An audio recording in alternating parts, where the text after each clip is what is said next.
Qué bueno es tener este nuevo encuentro aquí en tu programa de Biblia Fácil.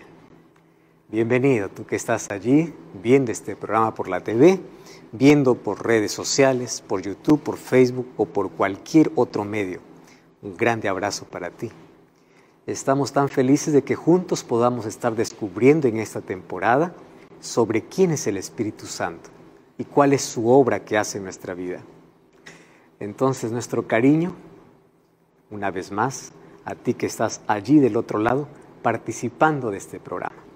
En esta temporada tenemos por lo menos aquí 6 invitados con el cual estamos compartiendo estos mensajes, más también te tenemos a ti. Por eso nos alegra cada vez saludarte y orar por ti y pedir que el Espíritu Santo pueda seguir trabajando en tu vida como lo ha estado haciendo hasta hoy. Bienvenido una vez más. Y aquí quiero presentarte un regalo hecho con mucho cariño para ti. Se trata de este curso bíblico donde vas a comprender mucho mejor la obra del Espíritu Santo. Tú puedes solicitarlo a través de nuestro WhatsApp +5512 98 14 60 o puedes también ingresar a nuestra página web estudielabiblia.com. ¿Listos entonces para un estudio más? En esta temporada que estamos hablando sobre la obra del Espíritu Santo, sobre la acción del Espíritu Santo y descubriendo poco a poco quién es el Espíritu Santo. Nuestro tema de hoy es un tema importantísimo. Hoy hablaremos acerca de el Espíritu Santo y la lluvia temprana. ¿Recuerdan ustedes que uno de los símbolos que nosotros ya estudiamos aquí, del Espíritu, era la lluvia? Y lluvia en 2 momentos específicos, tomando las actividades agrícolas que tenía el pueblo de Israel. La lluvia temprana para hacer germinar la semilla y la lluvia tardía para hacer terminar de madurar aquella semilla que fue plantada y creció, más ahora para que pueda estar lista para la cosecha. Ese será nuestro tema de hoy y vamos a ver si esto ya se cumplió o cómo se puede cumplir. Y antes de abrir la Biblia, como siempre, pedimos la dirección de Dios. Vamos a orar. Gracias, Señor, te damos por tu palabra. Gracias por tu Santo Espíritu que trabaja en nuestra vida. Gracias porque hoy tenemos la oportunidad de abrir tu palabra con la seguridad de que tu Santo Espíritu está con nosotros. Te pedimos que nos limpies, que nos regeneres, que nos transformes, que nos santifiques. Te pedimos que puedas quitar de nuestro corazón toda mancha y que hoy nada puede impedir para que podamos escuchar claramente tu voz. Que tu palabra pueda ser colocada en nuestro corazón. Te pedimos en el nombre de Jesús. Amén. El Espíritu Santo y la lluvia temprana. Hoy quiero comenzar leyendo un texto extraordinario que llama mucho mi atención y la razón por la cual el Espíritu Santo es considerado como lluvia y por qué Dios, o porque allí Cristo específicamente, le dice a sus discípulos: no salgan de Jerusalén hasta que haya venido sobre vosotros el Espíritu Santo. Cuando Jesús escogió a sus discípulos, por medio de los cuales Él iba a fundar la iglesia cristiana, presten atención a esto. No los buscó en las venerables escuelas de los rabinos. Ustedes saben quién eran los discípulos, ¿no? Pescadores. El único que tenía una capacidad extraordinaria, hablando de un ser brillante e intelectual, renombrado por su educación entre los discípulos, era Judas. El único. Los otros 11 no tenían la educación de los rabinos, no tenían la fama de los otros. O sea, si Jesús tuviese que hoy escoger a 12 de sus discípulos, hubiese repetido la historia. No hubiese llamado gente brillante, ni gente famosa. Hubiese elegido a aquellos que nadie les daría importancia. ¿Por qué razón? Aquí les explico. Él no buscó en las venerables escuelas de rabinos ni en el círculo exclusivo del Sanedrín. No mandó por ellos a Grecia, el centro de la filosofía y la cultura. Tampoco fue a Roma, que era el centro del genio legislativo y de las proezas militares. Para encontrarlos, recorrió las playas de Galilea y seleccionó a hombres humildes, cuyos corazones estuvieran dispuestos a humillarse para que Cristo lo fuera todo. Hombres por medio de quienes el Espíritu Santo pueda obrar sin ser impedido por la sofistería humana o espíritu de superioridad.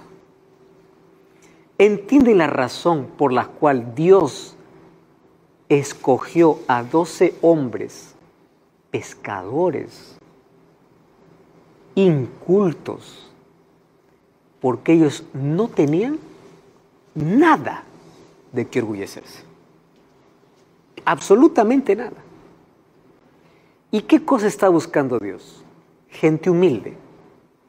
El problema es que nosotros hemos aprendido a catalogar o a mezclar humildad con condición social. Yo soy humilde porque vivo en una casa humilde y porque soy humilde porque no tengo dinero. Pobreza no es sinónimo de humildad. Hay gente tan pobre y tan arrogante como hay gente tan rica y tan humilde. La humildad no tiene que ver con cuánto tengo en el bolsillo. La humildad tiene que ver con cuánto estoy dispuesto a reconocer a Dios sobre mi vida. Yo no puedo decir soy humilde si no dependo de Dios. Y la humildad es una actitud, o mejor, es el trabajo del Espíritu de Dios en el ser humano. La humildad se aprende cuando se camina con Cristo. Abran sus Biblias en Mateo capítulo 11, versículo 28. Es una invitación que Jesús hace para todos los seres humanos. Mateo capítulo 11, versículo 28. Venid a mí todos los que estáis trabajados y cargados, que yo os haré descansar. Primer acto, ir. ¿Correcto? No te está pidiendo dejar, simplemente ir. ¿Cómo? Con tus cargas. O sea, no intentes presentarte delante de Dios sin cargas, sin problemas. No, anda como estás. Número 2, versículo 11, 29. Llevad mi yugo sobre vosotros. Ahora, uno ya va cargado y encima va a tener un yugo. Está difícil, ¿no?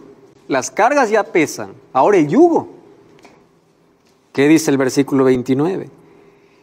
Y aprended de mí que soy manso y humilde de corazón, y hallaréis descanso para vuestras almas. Y Jesús repite, porque mi yugo es fácil y ligera mi carga. ¿Qué está diciendo aquí Jesús? 3 conceptos importantes. ¿Qué necesitas para ir a Jesús? Nada, simplemente ir.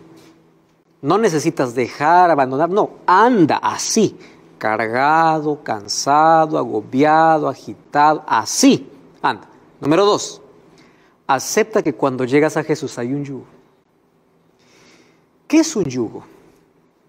Un yugo es un instrumento de madera, un pedazo de madera, diseñado para poder sujetar para que 2 toros caminen juntos. Aquellos que han visto cómo el campesino hará la tierra con bueyes o con 2 toros, allí se van a dar cuenta que el instrumento más importante para arar es el yugo.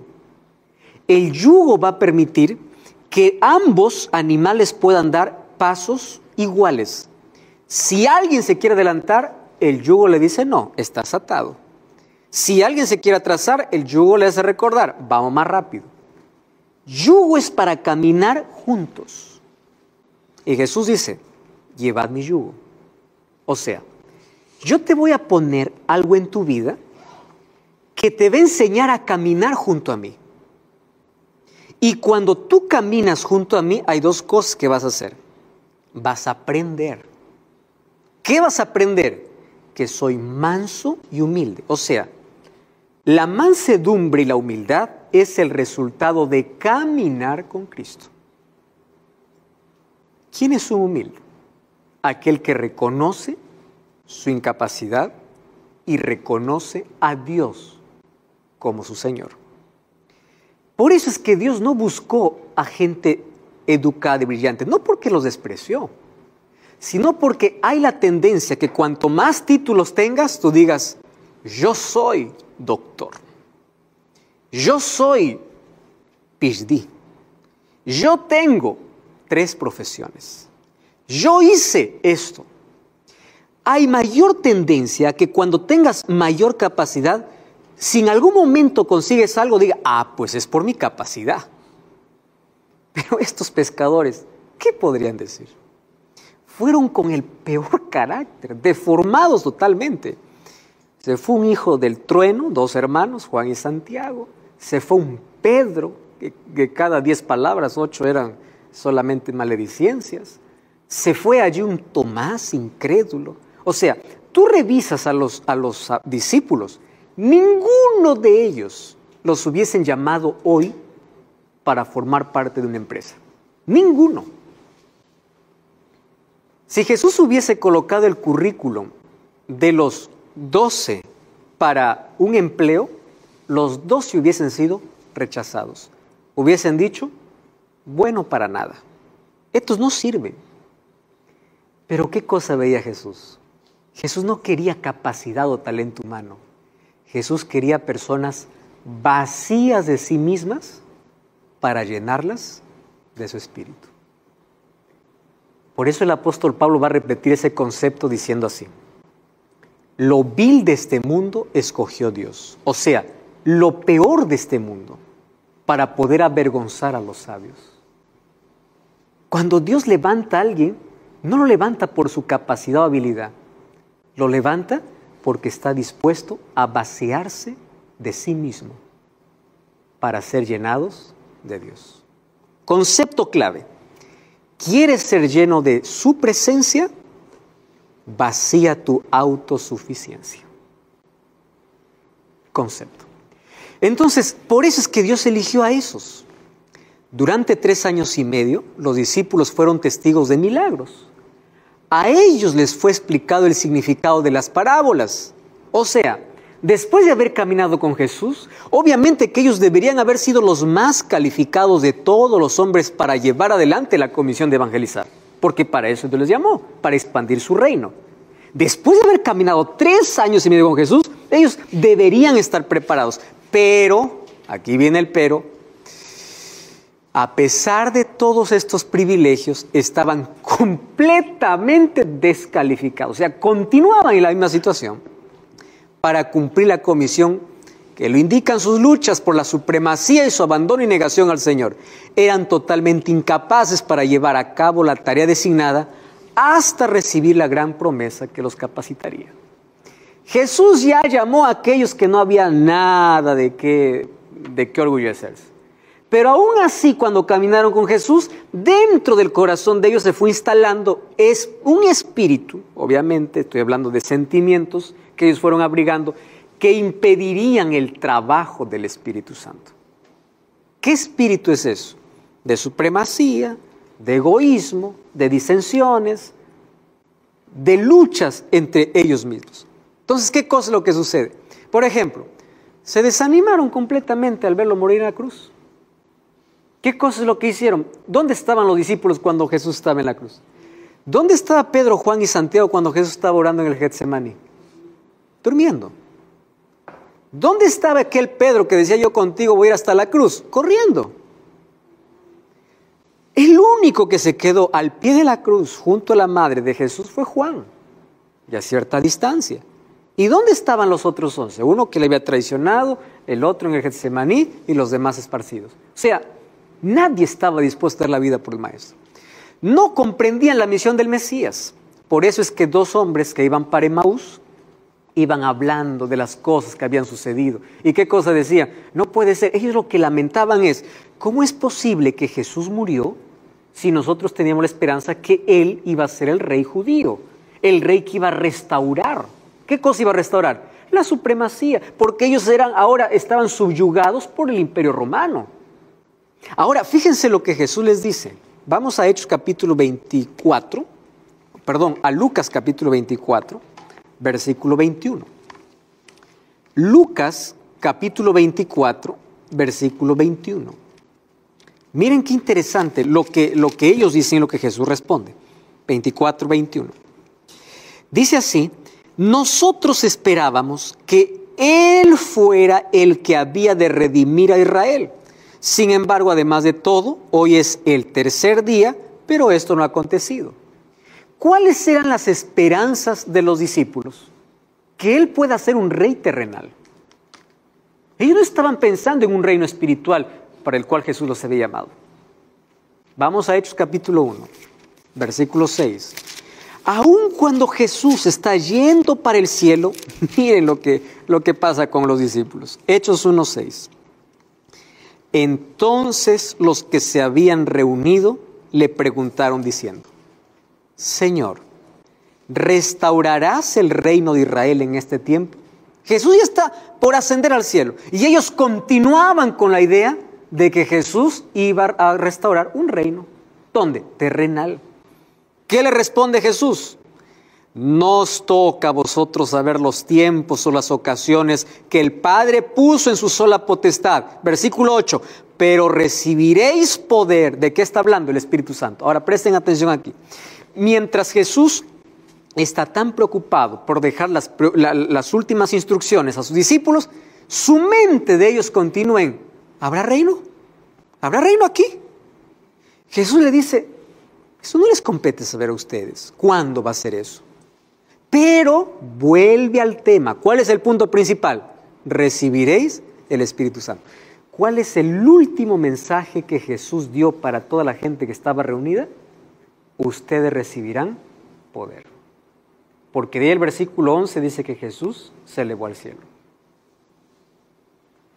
Lo último que Jesús dijo: esperen al Espíritu Santo. Ellos estaban atados por el materialismo y encadenados por prejuicios nacionales, condenados al fracaso sin el Espíritu Santo. Entonces Jesús ya les había dado la comisión. ¿Cuál es la comisión? Mateo 28, 18 al 20. Toda potestad me es dada en el cielo. Primero Jesús les dice: poder, toda potestad me es dada. Vayan, hagan discípulos, bauticen en nombre del Padre, del Hijo y del Espíritu Santo. Enséñeles que guarden las cosas y yo estoy con vosotros todos los días. Muy bien. Pero ¿cómo podrían hacerlo ellos? Entonces es imposible, ellos no podrían hacer ese trabajo. ¿Qué cosa hace Jesús? Tiene que enviar el Espíritu Santo. Y miren la recomendación de Jesús. Yo voy a pedir allí que Fabiola puede leer el texto de Lucas 24, 29, por favor. Dice: He aquí yo enviaré la promesa de mi Padre sobre vosotros, pero quedaos vosotros en la ciudad de Jerusalén, hasta que seáis investidos de poder desde lo alto. Muy bien. ¿Qué cosa le dice Jesús? La promesa va a venir. ¿Cuál era la promesa? La venida del Espíritu. Pero por favor, quédense hasta que sean investidos de poder. O sea, la obra que yo les he dicho que hagan, quiero que se les quede claro, dice Jesús, no es de ustedes, es mía. La obra de poder llevar el Evangelio al mundo no es de la iglesia, es de Dios. La iglesia es el medio, pero es Dios quien va a terminar su obra.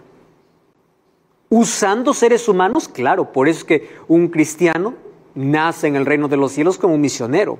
¿En qué sentido? Ya nace con una misión que cumplir, pero no es el dueño de la misión. El dueño es Dios. Por eso dice, no se atrevan a cumplir esta misión sin primero tener poder. No salgan. La comisión está ahí, esperen. ¿Dónde van a esperar? En Jerusalén. Señor, ¿no es mejor otro lugar? No. ¿Por qué Jerusalén no sería un lugar ideal? En Jerusalén ya mataron a Jesús. En Jerusalén ellos tienen burla, en Jerusalén ellos tienen crítica, en Jerusalén ellos fueron humillados. En Jerusalén, Señor, aquí nos vamos a quedar. Esperen, no salgan. O sea, ni un paso sin el Espíritu. Que el Espíritu llegue. Ahora sí, ustedes podrán hacer eso. Entonces, antes de ir es esperar. Para los discípulos fue esta, para nosotros es ir. ¿Por qué? Porque el Espíritu Santo ya descendió en el Pentecostés. ¿Correcto? Y desde que descendió en el Pentecostés, el Espíritu Santo trabaja continuamente. Esta orden fue para los discípulos. No salgan, primero esperen hasta que llegue el Espíritu. Pero desde que el Espíritu llegó, la iglesia tiene que salir, investida de poder. Claro, lleno del poder para que tenga resultados. Lo que necesitamos es el bautismo del Espíritu Santo. Sin Él no estamos más preparados para ir ante el mundo que los discípulos estaban después de la crucifixión de Jesús. No podemos hacer ninguna obra para Dios sin el poder del Espíritu. Eso es totalmente imposible. La predicación de la palabra sería inútil sin la continua presencia y ayuda del Espíritu Santo. Este es el único maestro eficaz de la verdad divina. Únicamente cuando la verdad vaya al corazón acompañada por el Espíritu, vivificará la conciencia y transformará la vida. Presten atención aquí a algunas palabras. Únicamente cuando la verdad vaya al corazón acompañada por el Espíritu va a dar vida. Nosotros podemos tener las mejores palabras, los mejores argumentos, los mejores conceptos, el mejor conocimiento, preparados en las mejores universidades, pero nunca nuestras palabras darán vida a menos que no vayan acompañadas ¿de qué? Del Espíritu. Por eso es que el Pentecostés era necesario. Y aquí viene un concepto interesante. Dios primero prepara a su pueblo para luego darles una misión. Miren, acá hay lecciones que aprender muy importantes. Dios quería libertar a su pueblo, Israel. ¿Cuántos años estaba como esclavo en Egipto? 430 años. ¿Acaso no había prisa para libertarlos? Sí. Pero antes de libertarlos, Dios prepara a quién los va a libertar. ¿Quién fue? Moisés. ¿Por qué Dios no lo levantó cuando estaba en Egipto? Porque probablemente, si es que Moisés hubiese levantado cuando todavía estaba en Egipto, Moisés hubiese confiado más en la educación que hubiese recibido los egipcios, porque él fue educado en las escuelas de Egipto, más que en el poder de Dios. Por eso es que primero Moisés fue llevado ¿a dónde? Al desierto. ¿Por cuántos años? 40 años. En el desierto se sentía tan insuficiente que incluso le dijo a Dios, Señor, ya no sé ni hablar. Claro, si él no se comunicaba con nadie, solo se comunicaba con las ovejas. Ya me olvidé de todo, ya no sé nada. Ahora, ¿cómo me voy a ir? Tranquilo, yo soy el que te mando. Yo no necesito tu gran capacidad, tu brillantez, no. Solo necesito que me obedezcas y tenga la seguridad que yo voy contigo. Dios lo preparó. Entonces Dios primero nos quiere preparar para la misión. Y la preparación hoy es primero tenemos que ser bautizados por el Espíritu Santo, que es diferente al bautismo del agua, como vamos a ver ya en los próximos capítulos. A David Dios lo preparó. Él fue ungido por Samuel, pero después de su ungimiento no fue inmediatamente rey. Él pasó perseguido por 5 desiertos antes de llegar al palacio. Preparación. Dios preparó a Pablo. Después que se encontró en el camino a Damasco, ustedes saben que él fue por lo menos 3 años en silencio, estuvo preparándose para ser el apóstol de los gentiles. ¿A los cuántos años Jesús comenzó su ministerio? A los 30 años. O sea, él esperó 30 años para comenzar. ¿Esos 30 años de qué fueron? De preparación. Entonces Dios te dice, yo tengo una misión especial, pero prepárate. Tú no puedes ir sin poder, sin el Espíritu. Y ese bautismo del Espíritu necesitamos todos los días para hacer todas nuestras actividades, especialmente cuando se trata de la misión. Ahora, Hechos capítulo 1, versículo 4 y versículo 5. Dice así, y estando juntos, les mandó otra vez. ¿Recuerdan que en Lucas qué cosa les dijo? No salgan. El texto que leyó ahí Fabiola. Pero aquí en Hechos, ¿qué cosa dice? les mandó que no se fueran de Jerusalén, sino que esperasen la promesa del Padre, lo cual les dijo: oísteis de mí, porque Juan ciertamente bautizó con agua, mas vosotros seréis bautizados con el Espíritu Santo dentro de no muchos días. Por favor, no salgan. Quédense aquí, esperen aquí. Ustedes serán bautizados con el Espíritu Santo. ¿Qué sucede cuando nosotros no somos bautizados con el Espíritu Santo? Podemos tener las mejores herramientas de la vida sin resultado. Hechos 1:8. Pero recibiréis poder cuando haya venido sobre vosotros el Espíritu Santo, y me seréis testigos en Jerusalén, en toda Judea, en Samaria y hasta el último de la tierra. La misión envolvía todo el planeta, pero eso no se podría hacer con talento humano. El libro de Mateo capítulo 24 dice que antes de la venida de Jesús, la última señal no será terremotos, otra pandemia, no. Claro que antes de la venida de Jesús habrá 7 plagas, habrá persecución, habrá todo eso, lo sabemos. Pero la última señal para que se cierre la gracia y Cristo vuelva es la predicación del Evangelio. ¿Y cómo vamos a predicar el Evangelio para todo el mundo? Por eso hoy necesitamos poder. Y si hoy el Evangelio está llegando a través de estos medios de comunicación a tu vida, hoy se está cumpliendo que el Evangelio está siendo predicado. Y el Espíritu Santo colocará esta verdad delante de tus ojos, pero no te obligará a aceptarla. Cada uno es libre de aceptar o rechazar. Solo que cada vez que rechazas un mensaje, no lo haces contra un líder, contra un pastor o contra una iglesia. Lo haces contra el Espíritu Santo, porque Él es el encargado de convencer a la humanidad de pecado. No cambies el canal, estamos de regreso. Esto es Biblia Fácil.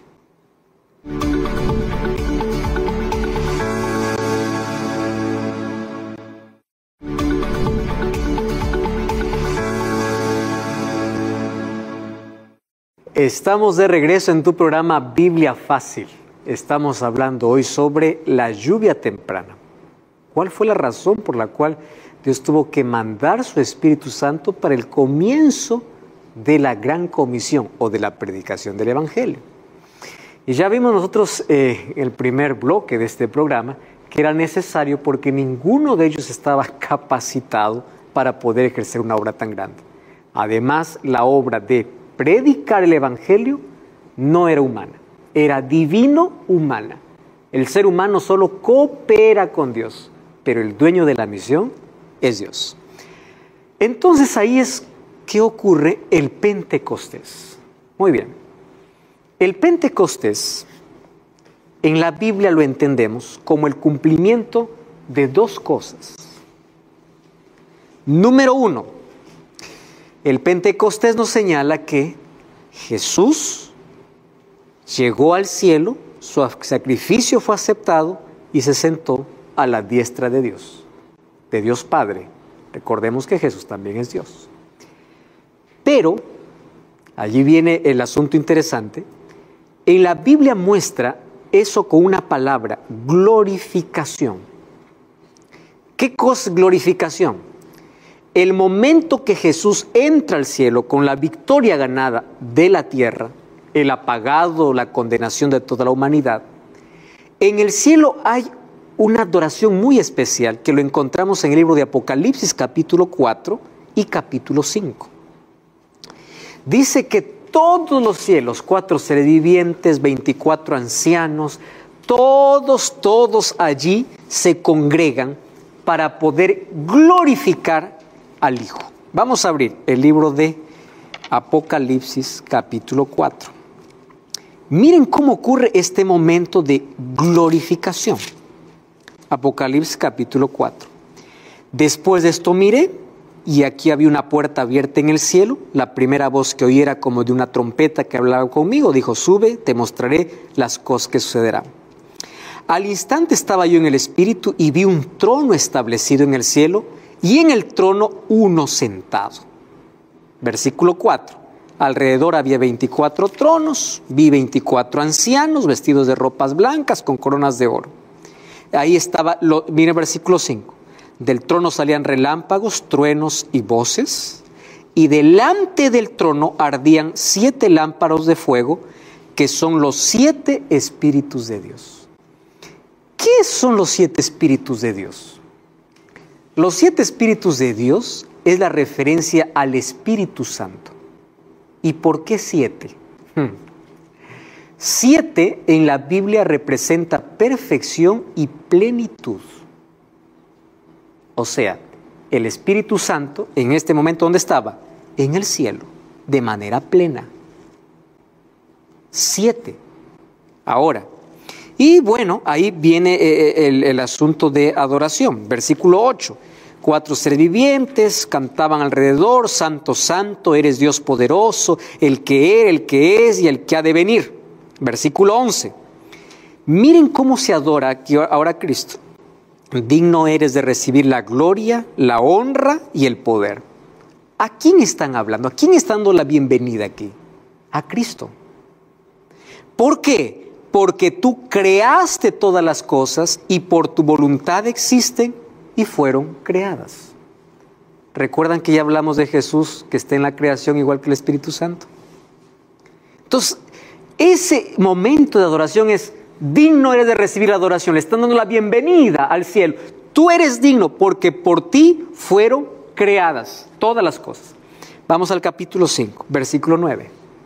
Nuevamente, y cantaban un cántico nuevo diciendo: digno eres de tomar el libro y de abrir sus sellos, porque tú fuiste inmolado y con tu sangre nos has redimido para Dios de todo linaje, lengua, pueblo y nación, y nos has hecho para nuestro Dios un reino y sacerdotes, y reinaremos sobre la tierra. ¿A quién están adorando? A Jesús. Digno eres de recibir toda la gloria porque tú creaste, y digno eres porque tú te inmolaste. Ese es el momento ¿de qué? De la glorificación. ¿Quieren ver ustedes una profecía en el Antiguo Testamento donde se hablaba del momento cuando Jesús ingresaría después de su resurrección al cielo? Salmos capítulo 24. Miren qué precioso. Salmos 23 habla: Jehová es mi pastor. Y cuando dice Jehová es mi pastor, está haciendo referencia a Jesús. Porque en el libro de Juan capítulo 10 dice: yo soy el buen pastor. ¿Correcto? Y en Salmos encontramos muchas profecías mesiánicas haciendo referencia a Cristo específicamente. Vamos entonces a Salmos capítulo 24 y miren lo que sucede allí. Versículo 7. Alzad puertas vuestras cabezas, alzaos vosotras puertas eternas. No está hablando de cosas terrenales, está hablando de cosas celestiales. Alzaos puertas eternas y entrará el Rey de Gloria. ¿Quién es este Rey de Gloria? Jehová el fuerte y valiente, poderoso en batalla. Alzad puertas vuestras cabezas, alzaos vosotras puertas eternas y entrará el Rey de Gloria. Y un grupo preguntaba: ¿quién es el Rey de Gloria? Es Jehová de los ejércitos, el Rey de Gloria. ¿Quién es este que está entrando? Jesús. Es una profecía mesiánica. Y si ustedes se dan cuenta, en el capítulo 22, ahí está hablando del sufrimiento de Jesús. Miren lo que dice allí el versículo 12. Me han rodeado muchos toros, fuertes toros de Basán me han cercado. Abrieron contra mí su boca como león rapaz y rugiente. He sido derramado como el agua, todos mis huesos se descoyuntaron. Mi corazón fue como cera derritiéndose dentro de mí. ¡Wow! Como un tiesto se secó mi vigor, mi lengua se pegó a mi paladar y has puesto en polvo la muerte. Ahora, fíjense, versículo 16. Perros me han rodeado, me han cercado una banda de malignos, desgarraron mis manos y mis pies. ¿De quién está hablando aquí? Jesús. Miren el versículo 17. Contar todos mis huesos puedo. Entre tanto ellos me miran y me observan. Repartieron sobre sí mis vestidos y sobre mi ropa echaron suertes. ¿Con quién pasó esto? Con Cristo. Entonces el capítulo 22 habla de la angustia y del sufrimiento de Jesús. El capítulo 23, el cuidado de Jesús por su pueblo. Y el capítulo 24, de la entrada de Jesús al santuario, al cielo. Por eso es que Juan capítulo 7, versículo 39 dice que el Espíritu Santo todavía no había descendido. ¿Por qué? Porque Jesús aún no había sido glorificado. Entonces lo primero que entendemos es que en el Pentecostés, cuando descendió el Espíritu Santo, ¿qué cosa había sucedido en el cielo? Cristo estaba entronizado. Cristo ahora había sido adorado. Y cuando Cristo ya entró allí en el cielo y entró al santuario para ser nuestro intercesor, el Espíritu Santo descendió a la tierra para continuar la obra. Ahora, ¿saben a qué horas ocurrió el Pentecostés? 9 de la mañana. Miren cómo se cumple todo perfectamente. ¿Saben qué cosa se ofrecía a las 9 de la mañana? El sacrificio matutino.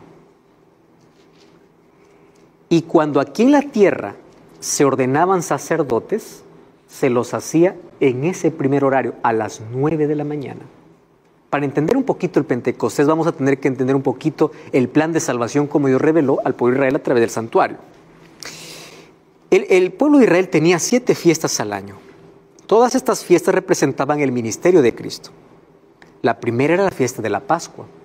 La fiesta de la Pascua representaba la muerte de Jesús para librarnos de la esclavitud del pecado. Solo que después de la Pascua venía la fiesta de las primicias. Y la fiesta de las primicias siempre se celebraba un día domingo, justo pasando la fiesta de la Pascua. Entiendan bien esto, primicias, ¿correcto? A partir de esa fiesta esperaban 50 días hasta la próxima fiesta. ¿Cuál sería la próxima fiesta? La fiesta de la cosecha, que se conoce como la fiesta del Pentecostés. ¿Por qué Pentecostés? Penta es 50 días después. ¿50 días después de qué? De la fiesta de la Pascua. ¿Y cuándo se celebraba la fiesta de la Pascua? También cae un domingo. Ahora, ¿qué tiene que ver estas fiestas con Jesús? Jesús murió un día viernes. El día sábado descansó en su tumba y el día domingo resucitó. Porque el apóstol Pablo dice que Jesús llegó a ser nuestra primicia. ¿Primicia de qué? De todos aquellos que murieron y resucitaron. Primicia. Pero después de 50 días venía la fiesta de la Pascua. Y esa fiesta de la Pascua, ¿qué cosa representaría? El inicio del sacerdocio de Jesús en el cielo. Por eso es que el Pentecostés cayó un día domingo a las 9 de la mañana. Recuerdan que nosotros ya leímos un texto que el profeta Joel dice: yo os daré la lluvia temprana y la lluvia tardía.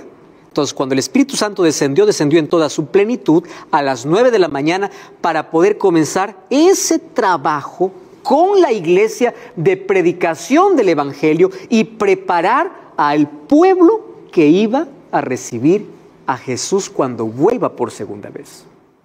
Es el trabajo del Espíritu. Entonces, a partir del Pentecostés comienza una obra de convencer de pecado, como ya vimos en la lección anterior. Convence de pecado, santifica, o sea, prepara a las personas para el momento de la cosecha final.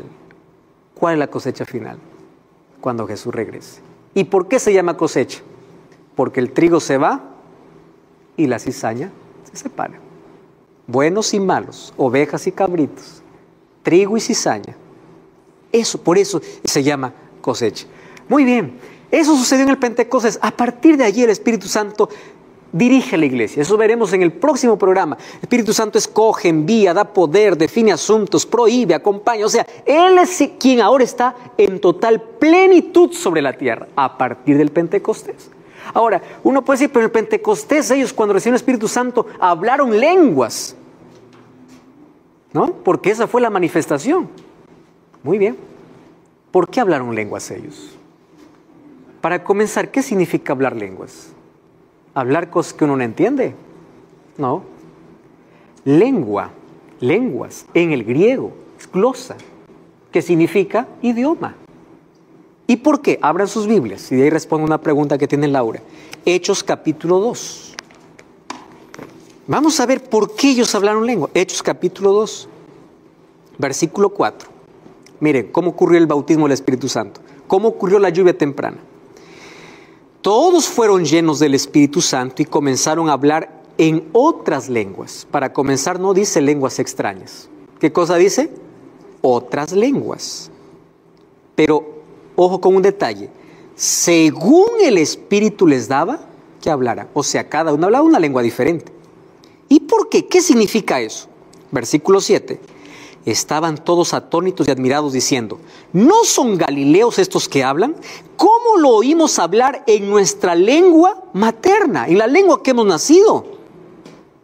O sea, lo que ellos hablaban no eran cosas que nadie entendía, eran idiomas que la gente entendía. ¿Cómo siendo un ignorante está hablando mi idioma? Es lo que están diciendo. Ellos se quedan admirados. ¿Por qué? Porque no están escuchando cualquier cosa que balbucean. Ellos están escuchando que ellos hablan su propio idioma. ¿Y por qué el Espíritu Santo les dio el don de hablar lenguas? Para que a partir de allí el Evangelio pueda alcanzar a todo el mundo. ¿Quiénes estaban allí? Miren el versículo 14, el versículo 19. Partos, medos, elamitas, Mesopotamia, Judea, Capadocia, Ponto, Asia, Frigia, Panfilia, Egipto, África. Y los romanos, todos, cretenses y árabes, oímos hablar, ¿qué cosa dice? En nuestras lenguas. ¿Qué significa el don de lenguas? Hablar un idioma que la gente entiende. No es estar hablando cualquier cosa que nadie entiende. ¿Y por qué Dios dio el don de lenguas? Porque cuando el Espíritu Santo descendió en la lluvia temprana, el objetivo ¿cuál era? Predicar el Evangelio para todo el mundo. Y esa gente que escuchó ese mensaje, llevó ese Evangelio ¿a dónde? A su ciudad. Eso es el don de lenguas. Pero de esto vamos a hablar en otro programa porque hay una falsificación de don de lenguas que vamos a entrar en otro programa. Laura, ¿tenías una pregunta ahí? Sí, era en relación al Pentecostés, el Espíritu Santo y la misión de Jesús en el cielo. No sé si yo me equivoco, pero creo que yo quería estar más claro en lo que mencionó, que decía que cuando el Pentecostés descendió sobre el pueblo, el Señor Jesús asumió su misión también en el cielo. Exactamente, su ministerio sacerdotal. Su ministerio sacerdotal. Pero cuando, por ejemplo, Esteban muere, sabemos muy bien que ahí el Señor comienza a interceder por el pueblo a partir de la muerte.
Muerte de Esteban en adelante, o estoy equivocada. Yo quería tener un poco A ver, no entendí muy bien tu pregunta.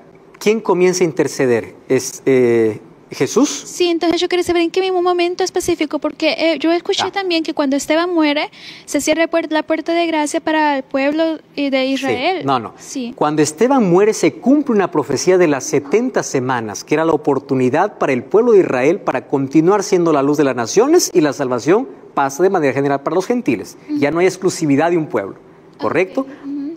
Muy bien. Pero cuando Esteban muere, él...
dice, yo veo el cielo abierto.